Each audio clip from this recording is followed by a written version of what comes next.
कल्पना कीजिए कि किसी बहुत बड़े उपमहाद्वीप पर कब्जा करना है।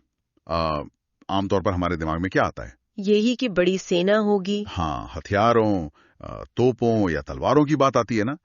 लेकिन क्या हो अगर सबसे खतरनाक हथियार बंदूकें नहीं, बल्कि नापने वाले फीते, शब्दकोश और एक मैग्नीफाइंग ग्लास हो? अरे, ये सुनने में थोड़ा अजीब लगता है। बिल्कुल अजीब लगता है, लेकिन इतिहास के पन्नों को पलटने पर ना कब्जे की एक बिल्कुल अलग ही रणनीति सामने आती है। द डीप डाइव की इस गहन चर्चा में आज हम कुछ ऐसी ही धारणाओं की पड़ताल करने वाले हैं। आज का हमारा जो मिशन है वो एक ऐसे स्रोत का विश्लेषण करना है जो भारत के इतिहास, शासन की प्रणालियों और आज की जो सामाजिक, आर्थिक और शैक्षिक हकीकत है ना, उसका एक बेहद आलोचनात्मक मूल्यांकन करता है।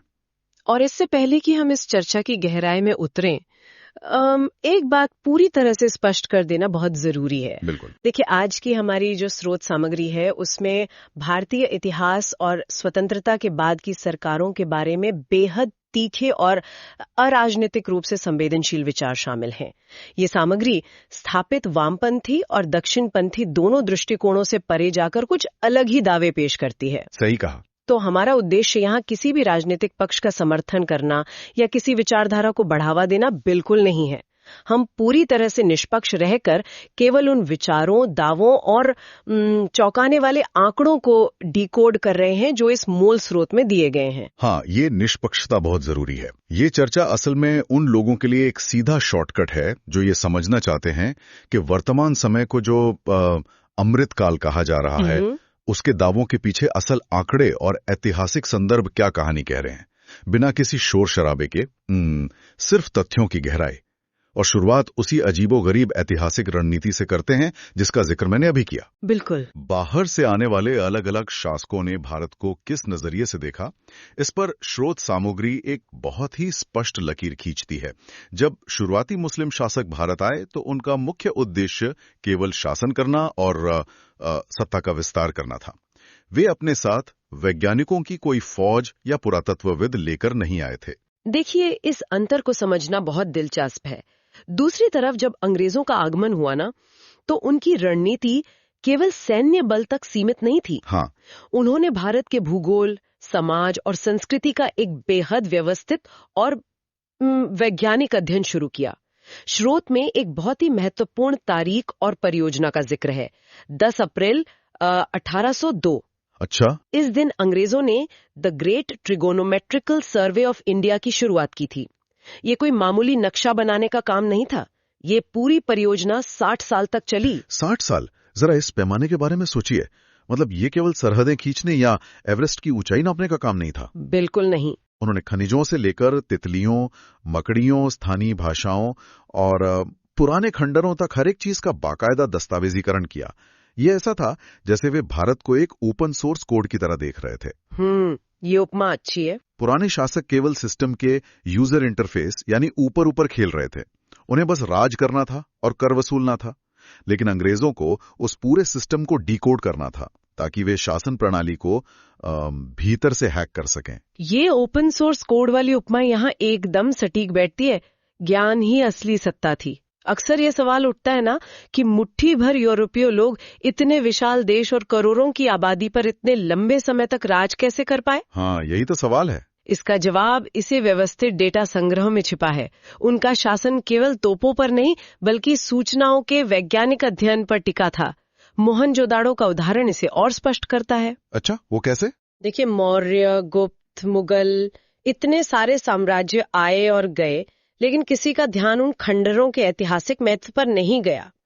1922 में ब्रिटिश सर्वेक्षण ने ही उसकी खुदाई कर दुनिया को सिंधु घाटी सभ्यता के दर्शन कराए। अरे वाह! इसी तरह क्यूनिफॉर्म लिपि सदियों तक महज कुछ नुकीली खरोचों की तरह देखी जाती रही, जब तक कि यूरोपीय विद्वानों ने उसे पढ़ा नहीं। भाषाओं के मामले में भी यही वैज्ञानिक जिज्ञासा नजर आती है। 1783 में विलियम जोन्स ने एशियाटिक सोसाइटी की स्थापना की और संस्कृत का लैटिन और ग्रीक भाषाओं के साथ तुलनात्मक अध्ययन किया। उन्होंने ही यह सिद्धांत दिया कि इन सभी भाषाओं की जड़ें एक ही इंडो यूरोपियन परिवार से जुड़ी हैं। और सबसे मजेदार बात जो स्रोत में बताई गई है वो कैलकाटा कॉलेज के बारे में है। हाँ, वो तो बहुत ही हैरान करने वाला है। आजकल किसी भी बड़ी कॉर्पोरेट कंपनी में नौकरी लगने पर क्या होता है, 1 या 2 हफ्ते की पावर पॉइंट प्रेजेंटेशन वाली ट्रेनिंग होती है। लेकिन उस दौर में अंग्रेज अधिकारियों को भारत में शासन करने के लिए कलकत्ता कॉलेज में पूरे 3 साल तक भारतीय कानून, संस्कृत, फारसी, तमिल और बंगाली संस्कृति की कड़ी पढ़ाई करनी पड़ती थी। मतलब 3 साल की सिर्फ ट्रेनिंग, ज्ञान के माध्यम से व्यवस्था बनाने का ये जो मॉडल था ना, वही इस विश्लेषण को अपने अगले और कहीं अधिक संवेदनशील हिस्से की तरफ ले जाता है। स्रोत का तर्क है कि अंग्रेजों ने डेटा और गहरे अध्ययन से एक मजबूत शासन प्रणाली बनाई, लेकिन 1947 में आजादी मिलने के बाद भारतीय नेतृत्व में इस तरह की गहरी सामाजिक आर्थिक समझ का भारी अभाव दिखाई दिया। अच्छा। लेखक के अनुसार आजादी के बाद का काल, जिसे अमृत काल कहा जाता है, वो ऐतिहासिक और आर्थिक आंकड़ों की रोशनी में एक शर्म काल रहा है, जहां नीतियां स्वार्थ की भेंट चढ़ गईं। ये दावा निश्चित रूप से काफी तीखा है। लेखक 1947 के विभाजन को अखंडता पर एक गहरे आघात के रूप में देखता है। लेकिन जो हिस्सा सबसे ज्यादा ध्यान खींचता है वो है स्वतंत्र भारत के राजनीतिक इतिहास का वर्गीकरण। हाँ, वो 3 युगों वाला हिस्सा। बिल्कुल। स्रोत इसे मुख्य रूप से 3 युगों में बांटता है: नेहरू युग, गांधी युग यानी इंदिरा गांधी का समय, और जनता सरकार का समय। और लेखक इन तीनों ही युगों को एक ही छतरी के नीचे रखता है। वो इन्हें वैश्य या पूंजीवादी शासन का नाम देता है। लेकिन जरा यहां रुकते हैं, क्योंकि आम राजनीतिक समझ तो कुछ और ही कहती है। नेहरू की नीतियों को तो हमेशा समाजवादी या सोशलिस्ट मॉडल के रूप में पढ़ाया गया है ना? बिल्कुल पढ़ाया गया है। और जनता पार्टी की सरकार तो पूरी तरह से सत्ता के खिलाफ एक विद्रोह, एक अलग ही विचारधारा के साथ आई थी। तो फिर स्रोत इन सभी को वैचारिक रूप से एक ही मानकर एक ही पूंजीवादी ब्रैकेट में कैसे डाल सकता है? देखिए, इस विरोधाभास को समझने के लिए हमें उस प्राउथवादी दृष्टिकोण को समझना होगा जिसका उपयोग इस स्रोत में किया गया है। प्राउथवादी यानी PROUT यानी प्रोग्रेसिव यूटिलाइजेशन थ्योरी। इसे ऐसे समझा जा सकता है, मान लीजिए एक बहुत बड़ा कसिनो है, समय समय पर उस कसिनो के मैनेजर बदल जाते हैं, कार्ड बांटने वाले डीलर बदल जाते हैं, बाहर लगे झंडे और रंग रोगन बदल जाता है, लेकिन अंततः नियम वही रहते हैं और मुनाफा हमेशा कसिनो के मालिक की जेब में ही जाता है। प्राउथवादी सिद्धांत के अनुसार चेहरे या पार्टियां भले ही बदली हों, लेकिन जो बुनियादी आर्थिक ढांचा था और संपदा का जो संकेंद्रण था, वो जस का तस रहा। समाज के निचले तबके का कोई वास्तविक आर्थिक उत्थान नहीं हुआ। तो इसका मतलब है कि जनता सरकार का जो दौर था वो कोई नई आर्थिक क्रांति नहीं थी, बल्कि सिर्फ एक प्रतिक्रिया थी। एकदम सही। स्रोत उसे महज एक प्रतिकारी आंदोलन यानी रिएक्शनरी मूवमेंट मानता है, जो बहुत अल्पकालिक रहा। लेकिन पुरुषवादी विश्लेषण ये बताता है कि इस पूरी राजनीतिक उथल-पुथल के दौरान शूद्रों यानी श्रमिक वर्ग, क्षत्रियों और विप्रो यानी बुद्धिजीवियों के संसाधनों का खूब शोषण हुआ। अच्छा। इस शोषण ने समाज में एक शूद्र विप्लव यानी कामगार वर्ग के विद्रोह जैसी परिस्थितियां पैदा कर दी। इस नजरिए से देखें तो कोई वास्तविक आर्थिक विकास नहीं हुआ, बस पूंजी का प्रवाह कुछ चुनिंदा हाथों में ही बना रहा। और जब नीतियां केवल पूंजीवादी लाभ या सत्ता को बनाए रखने के इर्द गिर्द घूमती है ना, तो उसका सबसे पहला और सीधा असर समाज के सबसे बुनियादी निर्माण खंड पर पड़ता है, और वो है शिक्षा। बिल्कुल, शिक्षा ही तो आधार है, क्योंकि शिक्षा ही वो कोड है जिससे भविष्य का समाज लिखा जाता है। स्रोत के अगले हिस्से में शिक्षा प्रणाली के पतन की जो तस्वीर पेश की गई है, वो आंकड़ों के लिहाज से सच में बहुत डरावनी है। यहाँ साक्षरता और शिक्षा के बीच एक गहरी खाई दिखाई गई है। साक्षरता यानी सिर्फ पढ़ना लिखना आना। हाँ। ये स्थिति कुछ वैसी ही है जैसे कोई बहुत ही शानदार चमकदार स्मार्टफोन बना दे, हार्डवेयर एकदम बेहतरीन हो, लेकिन उसमें ऑपरेटिंग सिस्टम डालना ही भूल जाए। ये बहुत ही प्रासंगिक तुलना है। चारों तरफ स्कूल की इमारतें खड़ी हैं, करोड़ों की संख्या में डिग्रियां बांटी जा रही हैं, लोग अपना नाम लिखना सीख गए हैं यानी साक्षर हो गए हैं, लेकिन असली ज्ञान, आलोचनात्मक सोच और कौशल का जो सॉफ्टवेयर है वो पूरी तरह से गायब है। और डिग्रियों और वास्तविक शिक्षा के बीच का ये अंतर ना, वो UDIC+ की 2023-24 की रिपोर्ट से पूरी तरह स्पष्ट हो जाता है। क्या कहते हैं ये आंकड़े? इस रिपोर्ट के आंकड़े बताते हैं कि स्कूलों में कुल नामांकन 25.38 करोड़ से गिरकर 23.50 करोड़ रह गया है। बाप रे। वहीं प्राथमिक स्तर का नेट एनरोलमेंट 92% से लुढ़ककर 83% पर आ गया है। इन आंकड़ों पर एक पल के लिए ठहरना जरूरी है।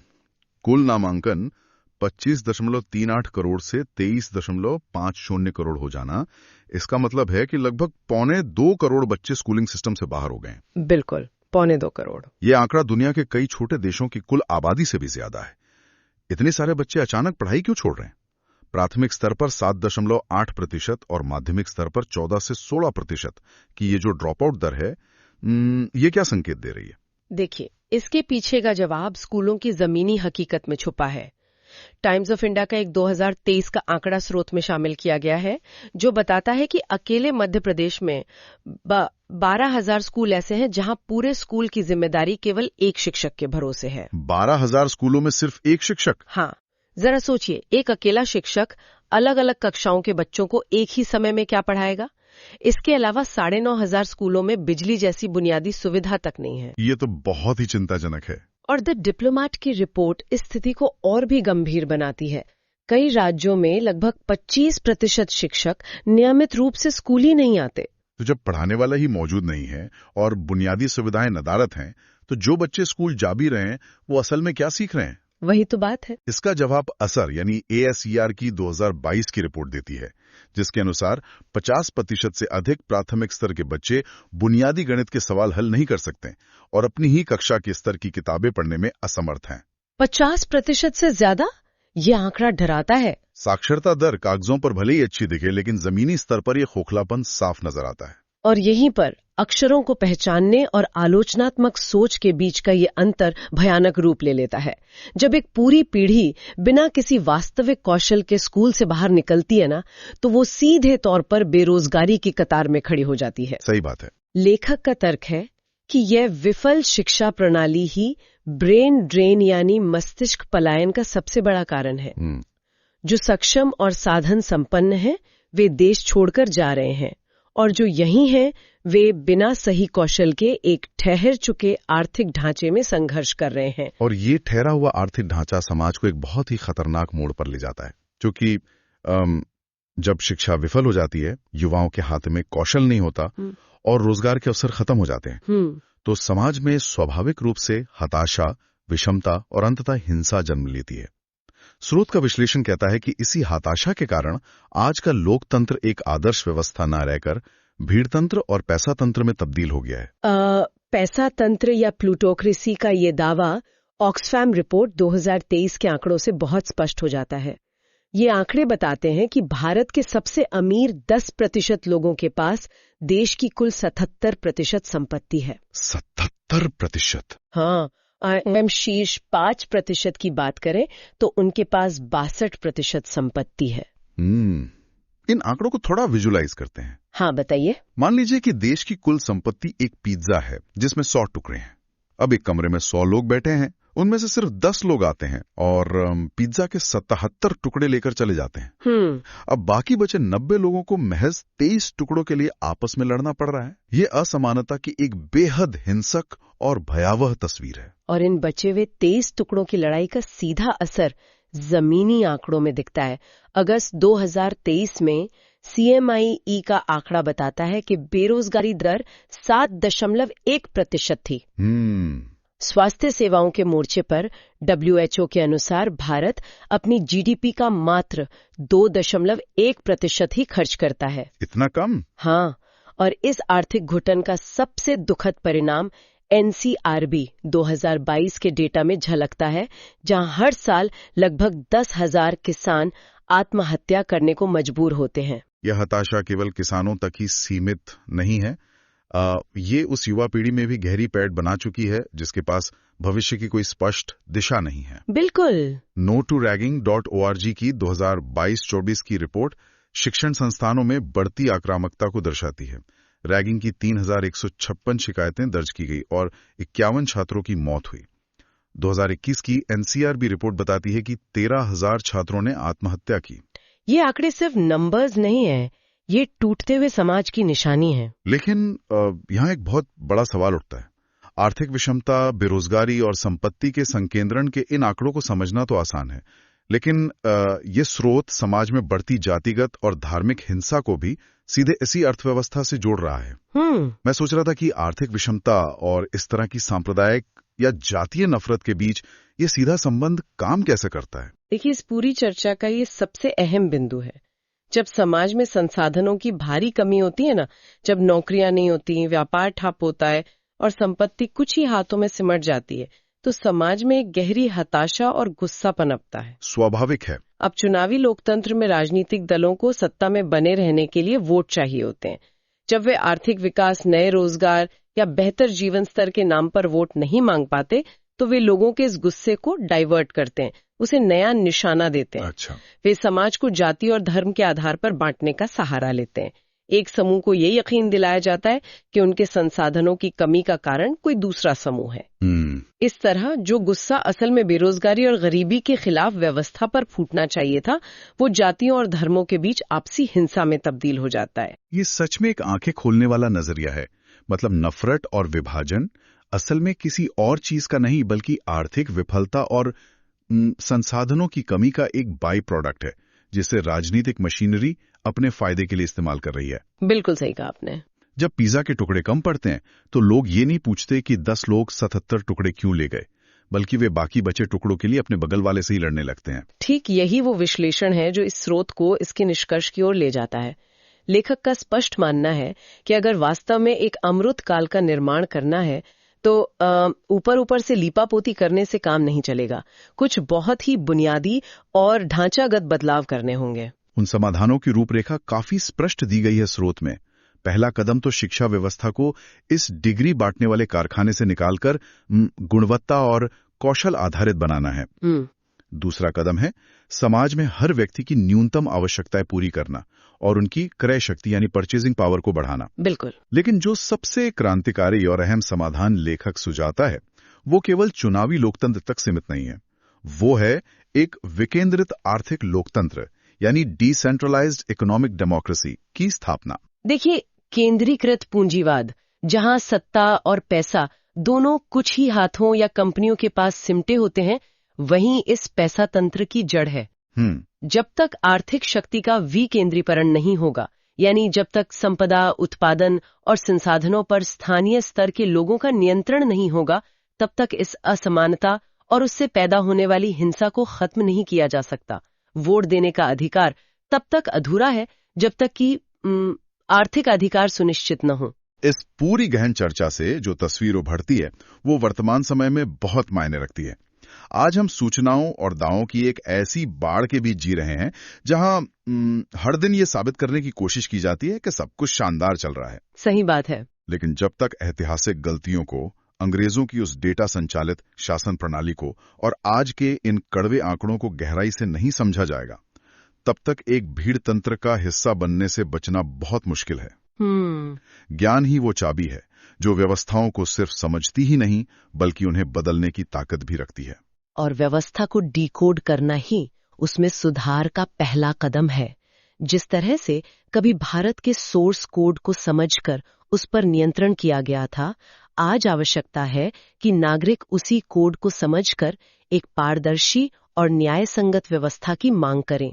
इस विस्तृत विश्लेषण के अंत में एक विचार सामने आता है जिस पर हम सबको गहराई से सोचने की आवश्यकता है। स्रोत एक विकेंद्रित आर्थिक लोकतंत्र की वकालत करता है जहां स्थानीय लोगों के पास आर्थिक नियंत्रण हो। लेकिन अगर आज की इस तेजी से बदलती तकनीकी और ग्लोबलाइज्ड दुनिया पर नजर डाली जाए तो हकीकत कुछ और ही दिखती है। आज हर बड़ी टेक कंपनी, आर्टिफिशियल इंटेलिजेंस और ग्लोबल व्यापार प्राकृतिक रूप से एकाधिकार यानी मोनोपोली की तरफ भाग रहा है। हर सेक्टर में कुछ बड़ी कंपनियां पूरे बाजार को निगल रही हैं। बिल्कुल, आज का सच यही है। तो सवाल ये उठता है कि आज के इस एआई, एल्गोरिदम और विशाल ग्लोबल कॉरपोरेशंस के युग में क्या जमीनी स्तर पर एक विकेंद्रित अर्थव्यवस्था वास्तव में व्यावहारिक और संभव है? सोचने वाली बात है। या फिर ये आज के दौर में महज एक कागजी और आदर्शवादी सपना बनकर रह गया है? क्या एक ऐसा सिस्टम बनाया जा सकता है जो इस केंद्रीकृत बहाव को रोक सके? ये एक ऐसा विरोधाभास है जिसके जवाब ही भविष्य के समाज की दिशा तय करेंगे। बिल्कुल। शायद ये समय केवल सिस्टम में छोटे मोटे सुधार करने का नहीं, बल्कि एक पूरी तरह से नया ऑपरेटिंग सिस्टम तैयार करने का है। इसी अहम सवाल के साथ आज की इस गहन चर्चा को यहीं विराम देते हैं। सोचने का सिलसिला जारी रहना चाहिए।